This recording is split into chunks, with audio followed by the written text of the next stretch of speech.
Hello, we are beginning our study of To Kill a Mockingbird this week. You will be responsible for reading chapters 1 through 6, and I will go over those questions with you here in a little bit, but we will read the first chapter together, and I will also tell you a little bit about Harper Lee. I always like to start out our novels by reading the first chapter with you and telling you about the author. It's so important for us to understand about the author and the author's motivation for writing, because it makes a big difference in how we view their writing. Your lives now in the 21st century as freshmen in college are so influenced by where you live, what kind of technology you use, your worldview, etc. And so we can't isolate those things. We can't remove Harper Lee from the time period in which she wrote To Kill a Mockingbird, because that's so important to who she is, and I think it's important for us as readers to know about her and the time period in which she lived. So, Harper Lee was an author that was alive from 1926 to 2016. Harper Lee is best known for writing the Pulitzer Prize-winning bestseller To Kill a Mockingbird and Go Set a Watchman, which portrays the later years of the Finch family. So, who was Harper Lee? Writer Harper Lee was born in 1926 in Alabama. In 1959, she finished the manuscript for her Pulitzer Prize-winning bestseller, To Kill a Mockingbird. Soon after, she helped fellow writer and friend Truman Capote compose an article for The New Yorker, which would evolve into his nonfiction masterpiece, In Cold Blood. In July 2015, Lee published her second novel, Go Set a Watchman, which was written before To Kill a Mockingbird and portrays the later lives of the characters from her Pulitzer Prize-winning novel.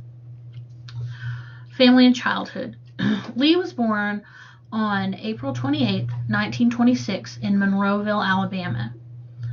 So we know that she was born in the South and that she lived in the South. So that's important for us to understand, because she was not writing about a place with which she was not familiar.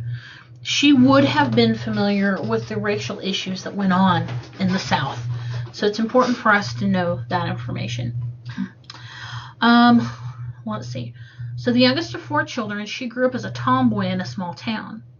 Her father was a lawyer, a member of the Alabama state legislature, and also owned part of the local newspaper.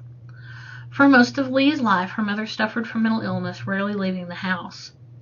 It's believed that she may have had bipolar disorder. Education. In high school, Lee developed an interest in English literature. After graduating in 1944, she attended the all-female Huntington College in Montgomery. Lee stood apart from the other students. She couldn't have cared less about fashion, makeup, or dating. Instead, she focused on her studies and writing. Lee was a member of the Literary Honor Society and the Glee Club.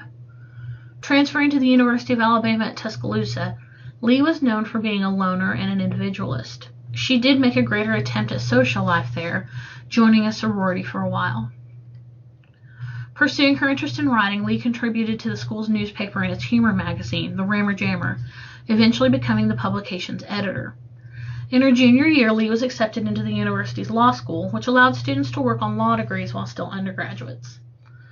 The demands of her law school studies forced her to leave her post as Rammer Jammer editor. After her first year in the program, Lee began expressing to her family that writing, not law, was her true calling. She went to the University of Oxford in England that summer as an exchange student. Returning to her law studies that fall, Lee dropped out after the first semester. She soon moved north to follow her dreams to become a writer.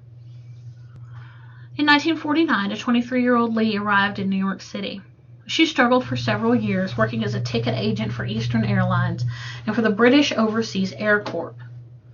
While in the city, Lee befriended Broadway composer and lyricist Michael Martin Brown and his wife Joy.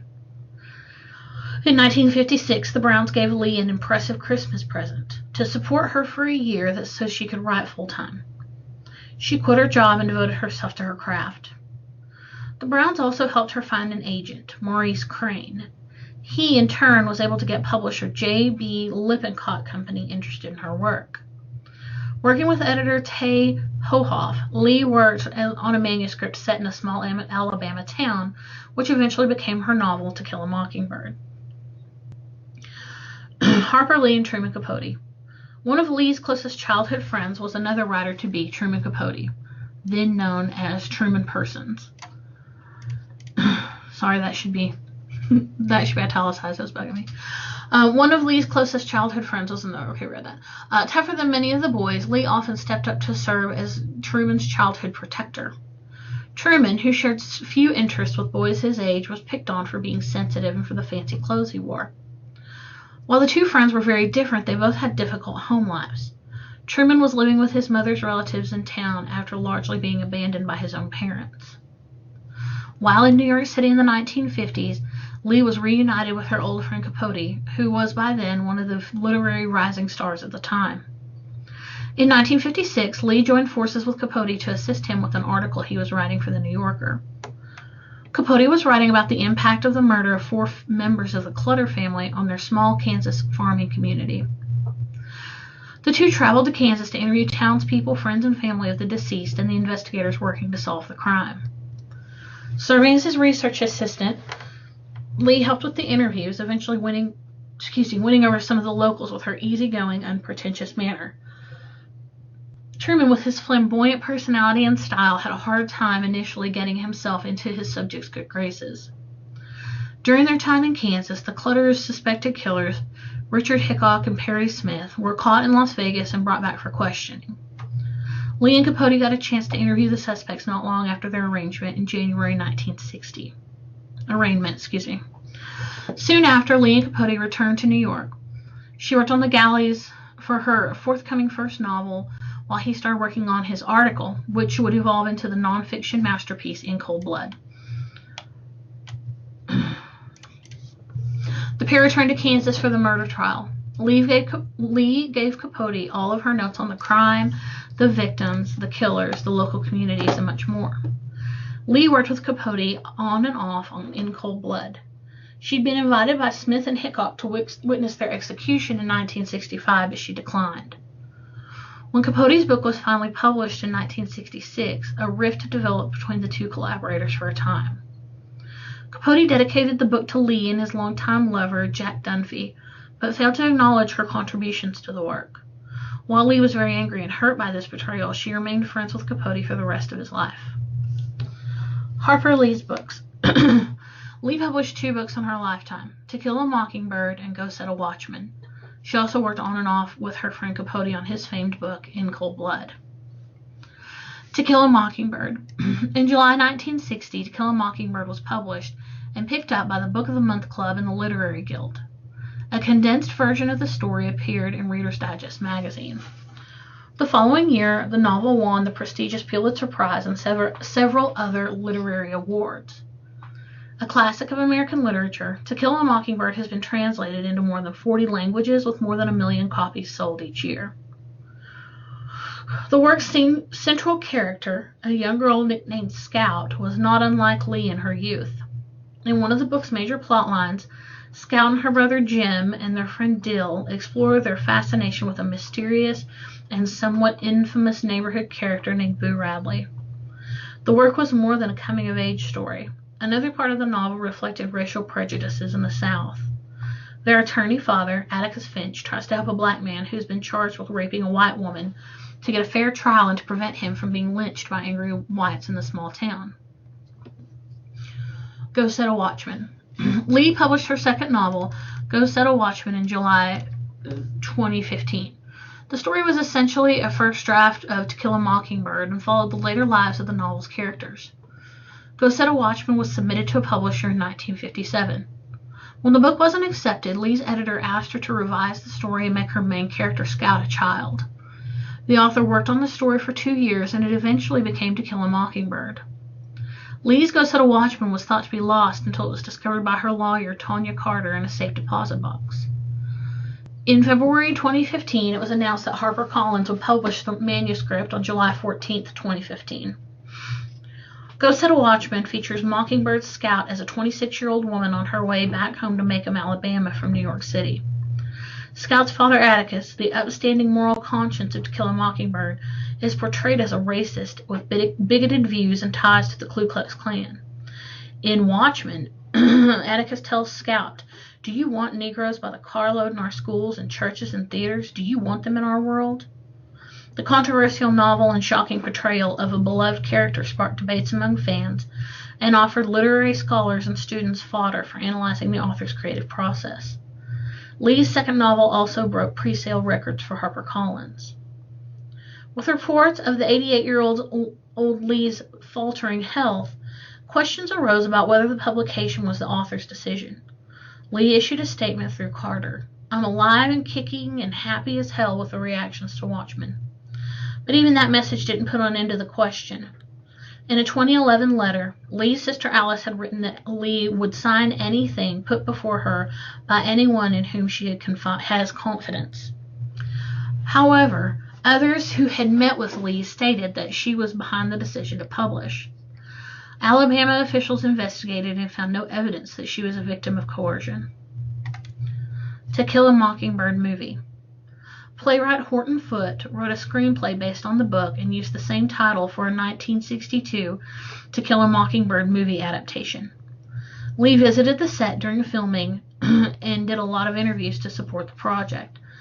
The movie version of To Kill a Mockingbird earned 8 Academy Award nominations and won 3 awards, including Best Actor for Gregory Peck's portrayal of Finch. The character is said to have been based on Lee's father. Later years. In the mid-1960s, Lee was reportedly working on another novel, but it was never published. In 1966, Lee had an operation on her hand to repair damage done by a bad burn. She also accepted a post on the National Council of the Arts at the request of President Lyndon B. Johnson. During the 1970s and 80s, Lee largely retreated from public life. Lee spent some of her time on a nonfiction book project about an Alabama serial killer, which had the working title The Reverend. This work, however, was never published. Lee generally lived a quiet, private life, splitting her time between New York City and her hometown of Monroeville. In Monroeville, she lived with her older sister, Alice Lee, a lawyer who the author called Atticus in a skirt. Lee's sister was a close confidant who often took care of the author's legal and financial affairs. Active in her church and community, Lee became famous for avoiding the spotlight of celebrity. She would often use the wealth she had accumulated from her success to make anonymous philanthropic donations to various charitable causes. In November 2007, George W. Bush presented Lee with the Presidential Medal of Freedom for her outstanding contribution to America's literary tradition at a ceremony at the White House. Her sister Alice once said about Lee, "Books are the things she cares about." With the assistance of a magnifying device necessary to her macular degeneration, Lee was able to keep reading despite her ailments. Lawsuits and e-publishing deal. In May 2013, Lee filed a lawsuit in federal court against literary agent Samuel Pincus. Lee charged that in 2007, Pincus engaged in a scheme to dupe her out of the copyright To Kill a Mockingbird, later diverting royalties from the work. In September 2013, a settlement was reached in the lawsuit. Later that year, Lee's legal team filed suit against the Monroe County Heritage Museum located in Monroeville for trying to capitalize on the fame of To Kill a Mockingbird and for selling unauthorized merchandise related to the novel. Lawyers for the author and the museum later filed a joint motion to end the suit, and the case was dismissed by a federal judge in February 2014. That same year, Lee allowed her famous work to be released as an e-book. She signed a deal with HarperCollins for the company to release To Kill a Mockingbird as an e-book and digital audio editions. In a release shared by the publisher, Lee explained, "I'm still old-fashioned. I love dusty old books and libraries.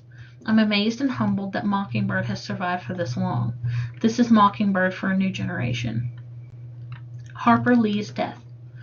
Lee died on February 19, 2016 at the age of 89. Her nephew, Hank Connor, said the author died in her sleep.